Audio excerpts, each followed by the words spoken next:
Hello' guys বি2বি হেচাৰীৰ ফালৰ পৰা আপোনালোক চবকে স্বাগতম জনাইছোঁ। স্ক্ৰীনত যে চাই আছে এইবিলাক হ'ল বতা চৰাই, যিবিলাকক আমি কইল বাৰ্ড বুলি জানো। কইল বাৰ্ডৰ ব্যৱসায় কৰি আজি বহুত লাভৱান হৈছে। এইখিনি পোৱালি যে চাই আছে এইখিনি মই অৰুণাচলত দিছিলোঁ।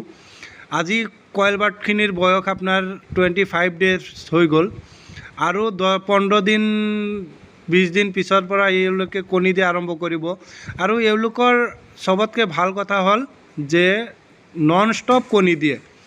তো যদি কাৰোবাক কইল বাৰ্ডৰ পোৱালি লাগে তো স্ক্ৰীনত দিয়া নাম্বাৰত কণ্টেক্ট কৰিলেই হ'ল। আৰু এতিয়া যিবিলাক চাই আছে এইবিলাক আমাৰ নিজৰে বি2বি হেচাৰীৰ হেচ কৰা হাঁহৰ পোৱালি। চাওক কিমান ধুনীয়া উন্নতমানৰ পোৱালি।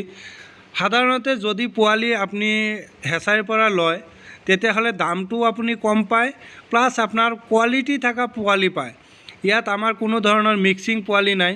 যদি হাঁহৰ ফাৰ্ম কৰিম বুলি ভাবি আছে তে হাঁহৰ পোৱালিও আমাৰ লগত পাই যাব। এতিয়া যিবিলাক স্ক্ৰীনত চাই আছে এইবিলাক মুৰ্গীৰ একদম পিয়'ৰ লোকেল, ঘৰত যিবিলাক থলুৱা পোহা যিবিলাক মুৰ্গীৰ পোৱালি, সেইবিলাক মুৰ্গীৰ পোৱালি আমি নিজে হেচ কৰোঁ। চাওক কিমান ধুনীয়া উন্নতমানৰ, কিমান ৱেইট থকা ডাঙৰ পোৱালি। সাধাৰণতে মই ভাবোঁ এনেকুৱা ধৰণৰ পোৱালি লৈ যদি আপোনালোকে ফাৰ্ম ষ্টাৰ্ট কৰে তেনেহ'লে মৰ্টেলিটিৰ সংখ্যা একদম 0 থাকে আৰু আপোনালোকে লাভৰ মুখ দেখিবলৈ পায়।